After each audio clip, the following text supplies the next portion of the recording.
Subscribe कीजिए learning pharmacy channel को and bell icon को दबाइए लेटेस्ट फार्मेसी वीडियो सबसे पहले देखने के लिए।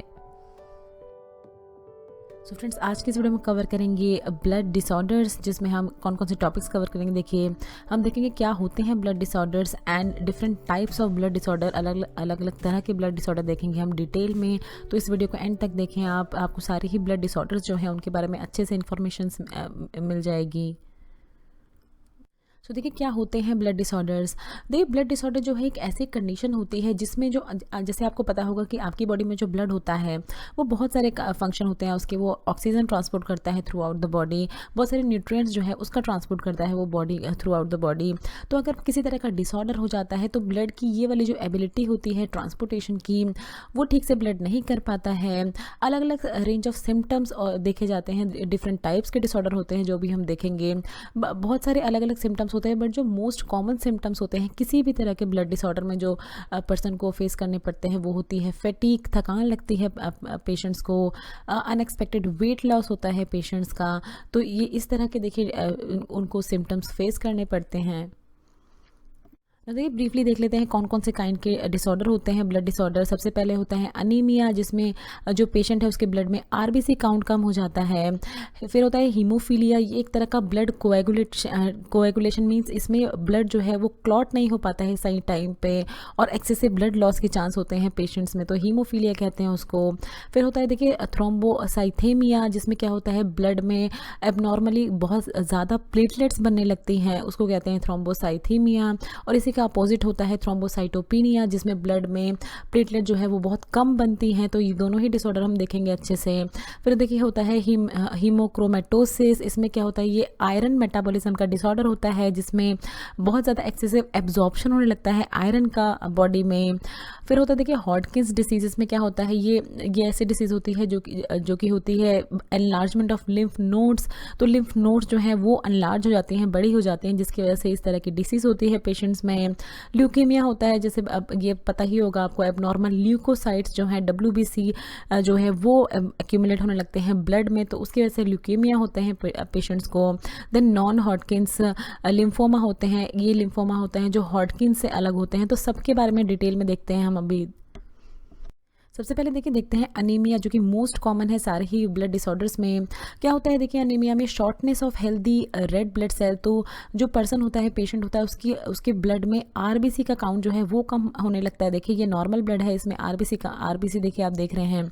अनेमिक ब्लड में क्या होता है यही काउंट जो है आरबीसी का वो कम हो जाता है। फिर क्या होता है देखिए आरबीसी का क्या काम होता है, आरबीसी ऑक्सीजन ट्रांसपोर्ट करती है थ्रू आउट द बॉडी के अलग अलग टिश्यूज एंड ऑर्गेन्स में। तो इसीलिए अनीमिया में क्या होता है कि ठीक से ट्रांसपोर्टेशन नहीं हो पाता है ऑक्सीजन का, एंड आयरन जो है उसका भी ठीक से एब्जॉर्प्शन नहीं हो पाता है ब्लड में, जिसके कारण क्या होता है हीमोग्लोबिन कंटेंट जो है आरबीसी में जो हीमोग्लोबिन कंटेंट है वो डिक्रीज होने लगता है पेशेंट्स का। फिर देखिए अलग अलग तरह के अनीमियाज होते हैं और उसके अलग अलग तरह के सिम्टम्स होते हैं। जो मोस्टली सिम्टम्स होते हैं वो देखिए हेडेक होता है पेशेंट्स को, इंसोम्निया मीन्स नींद नहीं आती है उनको ठीक से, शॉर्टनेस ऑफ ब्रेथ होती है, फैटीग थकान लगती है पेशेंट्स को, डिजीनेस चक्कर आने लगते हैं। इस तरह के जो एनीमिक पेशेंट्स होते हैं उनको कंसंट्रेट नहीं कर पाते हैं वो ठीक से, उनकी स्किन का कलर जो है वो चेंज होने लगता है। तो अलग अलग तरह के अनीमियाज देखते हैं। देखिए डिफरेंट टाइप के अनीमियाज डिस्कस करते हैं हम वन बाय वन। सबसे पहले अगर देखें हम तो होता है आयरन डेफिशिएंसी अनीमिया। जैसे इसके नाम से आपको पता चल रहा होगा ब्लड में आयरन की मात्रा जो है वो कम हो जाती है, जिसकी वजह से इस तरह का अनीमिया होता है पेशेंट्स को। ये मोस्ट कॉमन टाइप का अनीमिया होता है, मोस्टली ये फीमेल्स में देखे जाता है। इन सब अगर वो डाइट अच्छे से नहीं लेती हैं अपनी, तो इस तरह का अनीमिया देखा जाता है उसमें। फिर क्या होता है देखिए आपके बोन मैरो को क्या होता है आयरन की ज़रूरत होती है हीमोग्लोबिन बनाने के लिए। हीमोग्लोबिन एक ऐसा हीमोग्लोबिन ही होता है जिसकी वजह से आपकी बॉडी में ऑक्सीजन जो है वो ट्रांसपोर्ट होती है थ्रू आउट द बॉडी। तो आयरन ना होने की वजह से हीमोग्लोबिन ठीक से नहीं बन पाता और जिसकी वजह से रेड ब्लड सेल जो है वो ठीक से फंक्शन नहीं कर पाती हैं ऑक्सीजन ट्रांसपोर्ट करने का body through out the body. फिर दूसरे टाइप का एनीमिया अगर हम देखें तो होता है विटामिन डेफिशिएंसी, जिसको हम पर्नीशियस एनीमिया भी कहते हैं। तो देखिए आपकी बॉडी को आयरन की तो ज़रूरत पड़ती है, साथ ही साथ आपकी बॉडी को ज़रूरत पड़ती है फोलेट एंड विटामिन B12 की भी ज़रूरत पड़ती है हेल्दी रेड ब्लड सेल्स बनाने के लिए। तो ऐसी डाइट जिसमें ये दोनों ही कंटेंट नहीं है, विटामिन B12 एंड फोलेट नहीं है, तो उन पर्सनस को भी इस तरह का आयरन विटामिन डेफिशिएंसी एनीमिया या पर्नीशियस एनीमिया हो सकता है। देखिए ये ब्लड में आरबीसी का कंटेंट जो है वो कम हो जाता है। थर्ड टाइप का जो अनीमिया होता है वो होता है एप्लास्टिक अनीमिया। ये लाइफ थ्रेटनिंग मीन्स इसमें ये बहुत ही डेंजरस हो सकता है, हम कह सकते हैं, जिसमें बॉडी जो है आपकी वो इनफ मात्रा में रेड ब्लड सेल्स नहीं बना रही होती। देखिए ये नॉर्मल ब्लड है, एप्लास्टिक अनीमिया में इस तरह का देखिए फ्यूअर रेड सेल्स जो है वो बनाती है बॉडी, और इसमें white blood cell and platelet जो है उसका काउंट भी कम हो जाता है एप्लास्टिक अनीमिया में। कॉज क्या होती है, देखिए किस किस वजह से होता है ये, किसी तरह का इन्फेक्शन हो सकता है पेशेंट को, उस वजह से होता है। सर्टेन मेडिकेशंस जो है पेशेंट वो लेते हैं, जैसे स्टेरॉइड्स या और भी अलग अलग तरह की मेडिकेशंस होती हैं, उन वजह से भी कभी कभार पर्सनस में देखा जाता है। ऑटो इम्यून डिसऑर्डर्स की वजह से होता है, या अगर पर्सन जो है वो एक्सपोज हुआ है किसी टॉक्सिक केमिकल्स में, तो किसी टॉक्सिक फैक्ट्री में वो काम करता है, केमिकल फैक्ट्री में काम करता है, तो उस कंडीशन में भी देखा जाता है एप्लास्टिक अनीमिया। फिर होता है देखिए अनीमिया जिसको हम हीमोलाइटिक अनीमिया कहते हैं। इसमें क्या होता है, देखिए आपकी बॉडी में क्या होता है, देखिए एक साइकिल होता है आरबीसी बनने का और डिस्ट्रॉय होने का। तो उसी साइकिल में आरबीसी बनती हैं और आरबीसी डिस्ट्रॉयड होती हैं। बट हीमोलाइटिक अनीमिया केस में क्या होता है, देखिए कि आरबीसी जो है वो डिस्ट्रॉय होने लगती हैं उससे पहले ही, बोन मैरो उससे बनाए उससे पहले ही वो डिस्ट्रॉय होने लगती हैं, जिसकी वजह से क्या है, देखिए फिर से क्या होता है, आरबीसी का कंटेंट जो है आपकी बॉडी में कम होने लगता है। नॉर्मल ब्लड में देख रहे हैं white blood cell, platelet and red blood cell हैं, बट हीमोलाइटिक एनीमिया में क्या है, देखिए ये डिफेक्टेड मेम्ब्रेन हो जाती है आरबीसी की। सेल फ्रेगमेंट जो है, देखिए इस तरह से सेल जो है वो ब्रेक होने लगती हैं, आपस में डिस्ट्रॉय होने लगती हैं उससे पहले कि बोन मैरो उनको रिप्लेस कर पाए। तो इस तरह की कंडीशन में देखा जाता है हीमोलाइटिक अनीमिया। एंड लास्ट में होता है देखिए सिकल सेल अनीमिया। तो सिकल सेल में क्या होता है, देखिए आपकी आरबीसी जो है उसकी शेप जो है नॉर्मली इस तरह की होती है। यहाँ पर नॉर्मल हीमोग्लोबिन प्रेजेंट होता है, यहाँ पर देखिए डॉटेड में देख रहे हैं आप। बट सिकल सेल में क्या होता है कि यही जो शेप होती है आरबीसी की, यही एबनॉर्मली चेंज हो जाती है। हीमोग्लोबिन्स का देखिए एबनॉर्मल हीमोग्लोबिन फॉर्म होने लगते हैं, जिसकी वजह से इस तरह की जो प्री मैच्योर सेल्स है ये ज़्यादा देर तक सर्वाइव नहीं कर पाती हैं। ये देखिए ये ब्लड फ्लो को भी ब्लॉक कर देती हैं और ज़्यादा दिन तक सर्वाइव नहीं कर पाती हैं, जिसकी वजह से इस तरह का सिकल सेल अनीमिया देखा जाता है पेशेंट्स में। सेकेंड कंडीशन होती है देखिए हीमोफीलिया। इसमें क्या होता है, इसमें ये ऐसी कंडीशन होती है जिसमें पेशेंट का ब्लड जो है वो ठीक से क्लॉट नहीं हो पाता है। देखिए जब भी हमारी बॉडी में किसी तरह की इंजरी होती है तो क्या होता है, कुछ ही देर के बाद ब्लड जो है वो क्लॉट होना फॉर्म हो जाता है और ब्लड लॉस जो है वो रुक जाता है। बट हीमोफीलिया वाले पेशेंट्स में ऐसा नहीं होता, उसमें ब्लड जो है वो क्लॉट नहीं हो पाता है। और सेकेंड पॉइंट है देखिए एक्सेसिव ब्लीडिंग होने लगती है।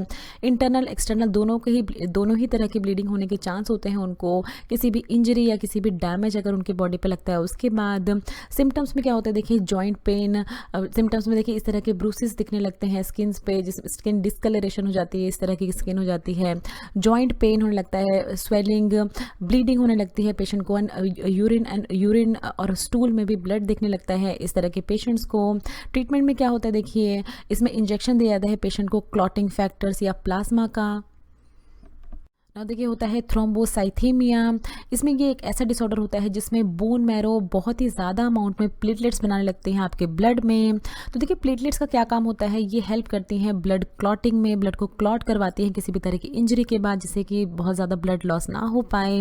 बट अगर बहुत ज़्यादा प्लेटलेट्स एक्यूमुलेट होने लगती हैं ब्लड में तो क्या होता है, देखिए ब्लड जो है वो ठीक से क्लॉट नहीं हो पाता है, नॉर्मली क्लॉट नहीं हो पाता है, जिससे या तो बहुत ज़्यादा क्लॉटिंग हो जाती है या क्लॉटिंग ठीक से हो ही नहीं पाती है ब्लड में। देखिए टू मच क्लॉटिंग या नॉट इनफ क्लॉटिंग हो जाती है ब्लड में। तो इस तरह की कंडीशन में पेशेंट को कुछ कंडीशंस को फेस करना पड़ता है। थ्रोम्बोसाइथेमिया है ये। फिर देखिए है थ्रोम्बोसाइटोपिनिया। ये ऐसा डिसऑर्डर होता है जिसमें ब्लड प्लेटलेट जो है वो डिक्रीज हो जाती हैं ब्लड में, जिसकी वजह से इंटरनल ब्लीडिंग होने के चांस होते हैं इस तरह के पेशेंट्स में। अलग अलग कॉजेज़ होते हैं, किस किस वजह से होता है, देखिए मेडिकेशन मोस्टली जो ओवर द काउंटर मेडिकेशंस होती हैं उनकी वजह से इस तरह की कंडीशन देखी जाती है पेशेंट्स में।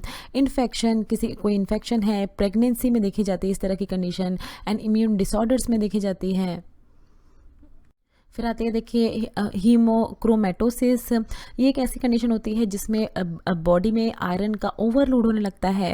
आयरन ओवरलोड डिसीज होती है, मोस्टली ये जेनेटिक डिसऑर्डर होता है। इस तरह की कंडीशन में क्या होता है देखिए, आपकी जो बॉडी है उसमें आयरन जो है, पेशेंट की बॉडी में आयरन बहुत ज़्यादा एब्जॉर्ब होने लगता है, जिसकी वजह से वो डिपॉजिट होने लगता है आयरन बॉडी के अलग अलग टिश्यूज़ एंड ऑर्गन में। और इस तरह का डिपॉजिट जो है वो टॉक्सिक होता है और डैमेज कॉज कर सकता है। देखिए यहाँ पर आप देख रहे हैं लीवर है, ये हेल्दी लीवर है और ये आयरन ओवरलोडेड लीवर है जिसमें आयरन डिपॉजिट हो गया है। तो इस तरह से लीवर डैमेज कॉज कर सकता है इस तरह का डिसऑर्डर ना। देखिए फिर देखते हैं हॉटकिंस डिसीज़ क्या होता है। देखिए हॉटकिंस डिसीज़ एक तरह का लिम्फोमा कहते हैं इसको हम, जो कि कैंसर होता है लिम्फेटिक सिस्टम का। ये बहुत ही रेयर डिसीज़ है, बहुत ही कम लोगों में ये देखी जाती है।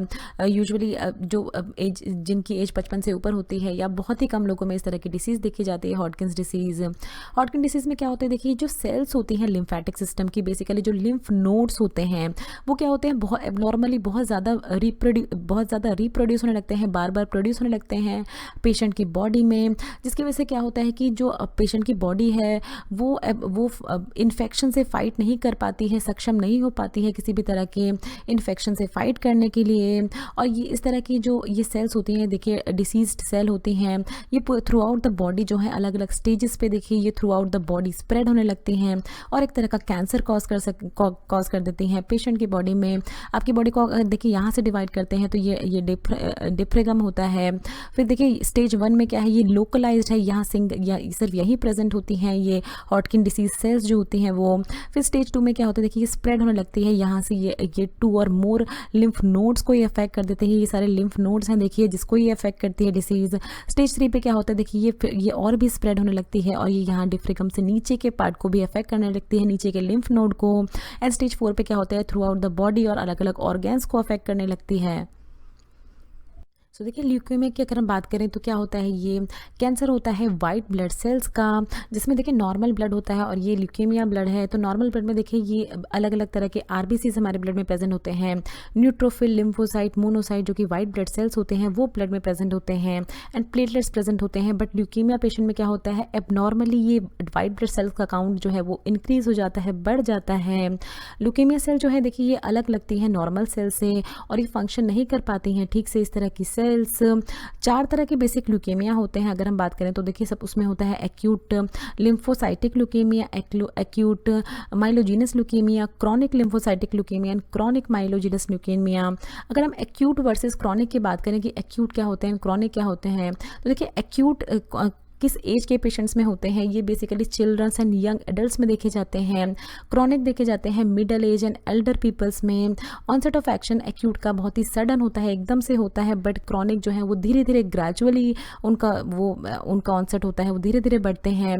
ड्यूरेशन क्या है देखिए, ये वीक्स टू मंथ तक रह जाते हैं पेशेंट्स में, बट क्रॉनिक जो है वो ईयर्स तक रह जाते हैं पेशेंट में। WBC काउंट जो है देखिए इसमें वेरी करता है, एक्यूट में ज़्यादा कम होता रहता है बट क्रॉनिक में WBC काउंट जो है वो हाई ही रहता है। अगर अब बात करें हम लिम्फोसाइटिक वर्सेस माइलोजिनस ल्यूकेमिया की, तो इनमें क्या डिफरेंस होता है, तो देखिए जो कैंसर होता है वो किस सेल में हो रहा है, न्यूट्रोफिल, लिम्फोसाइट या मोनोसाइट किस सेल में हो रहा है, उसके अकॉर्डिंग ही इसको डिवाइड किया, उसको डिफ्रेंशिएट किया जाता है लिम्फोसाइटिक एंड माइलोजिनस में। तो अगर जो है वो कैंसर हो रहा है लिम्फोसाइट में, देखिए यहाँ ये लिम्फोसाइट है, तो अगर कैंसर इस सेल में हो रहा है तो उसको कहते हैं लिम्फोसाइटिक ल्यूकेमिया। बट अगर कैंसर जो है वो हो रहा है ग्रैन्युलोसाइट और मोनोसाइट्स में अगर कैंसर हो रहा है तो उसको कहते हैं माइलोजिनस ल्यूकेमिया। एंड लास्ट है देखिए नॉन हॉटकिंस लिम्फोमा। क्या होता है देखिए, ये कैंसर होता है लिम्फेटिक सिस्टम का ही कैंसर होता है। ये एक ऐसी कंडीशन होती है जिसमें बॉडी जो है एबनॉर्मली लिम्फोसाइट्स प्रोड्यूस करने लगती है। देखिए ये कुछ जो है ये ल्यूकेमिया जैसा ही है बट किस तरह से डिफरेंट है वो भी डिस्कस करेंगे हम। सिम्टम्स में क्या होता है देखिए, इसमें स्वेलन लिम्फ्स होने लगते हैं, ये देखिए स्वेलन लिम्फ नोड हो जाता है पेशेंट्स को। फीवर आता है, belly pain and chest pain. Treatments में क्या होता है देखिए, chemotherapy, radiation therapy, stem cell transplant and medication से इस तरह की कंडीशन को ट्रीट किया जाता है। फिर देखिए डिफरेंस क्या है, क्योंकि ये सभी काफ़ी कुछ जो है ये ल्यूकेमिया जैसा ही लग रहा है बट डिफरेंस क्या है देखिए हॉटकिंस लिम्फोमा में एंड नॉन हॉटकिंस लिम्फोमा में। हॉटकिंस लिम्फोमा जो है देखिए ये यंग एडल्ट्स में होता है, जबकि जबकि अगर हम बात करें नॉन हॉटकिंस की तो ये 40 to 70 ईयर्स के पेशेंट जो हैं उनमें देखा जाता है। बी सिम्टम्स क्या होता है, देखिए फीवर आना, रात में सोने के दौरान स्वेट होना, पसीना आना और बॉडी वेट लॉस हो जाना। 6 महीने के अंदर ही बॉडी वेट बहुत ज़्यादा तेज़ी से लॉस होना, तो इस तरह के सिम्टम्स को बी सिम्टम्स कहते हैं। हॉटकिंस में ये 40% तक देखा जाता है, बट नॉन हॉटकिंस लिम्फोमा में ये कम देखे जाते हैं इस तरह के सिम्टम्स। स्प्रेड जो है हॉटकिंस लिम्फोमा का बहुत ही जल्दी होता है, और अगर हम बात करें नॉन हॉटकिंस का तो ये भी मल्टीपल अलग अलग नोड्स में इसका इन्फेक्शन जो है वो स्प्रेड होता है। स्टेज ऑफ प्रेजेंटेशन देखिए इस तरह से होता है, मोर देन 80% होता है हॉटकिंस में। स्टेज 1 और 2 जो है वो बहुत जल्दी से फैलता है, और नॉन हॉटकिंस में जो स्टेज 3 और 4 हमने बताई थी आपको किस तरह से फैलती है लिम्फ नोड्स में, तो वो इसमें ज़्यादा होता है नॉन हॉटकिंस में। कौन कौन से नोड्स को अफेक्ट करता है, तो देखिए हॉटकिंस जो है वो सर्वाइकल, थोरैकिक एंड पैराऑर्टिक नोड को अफेक्ट करता है।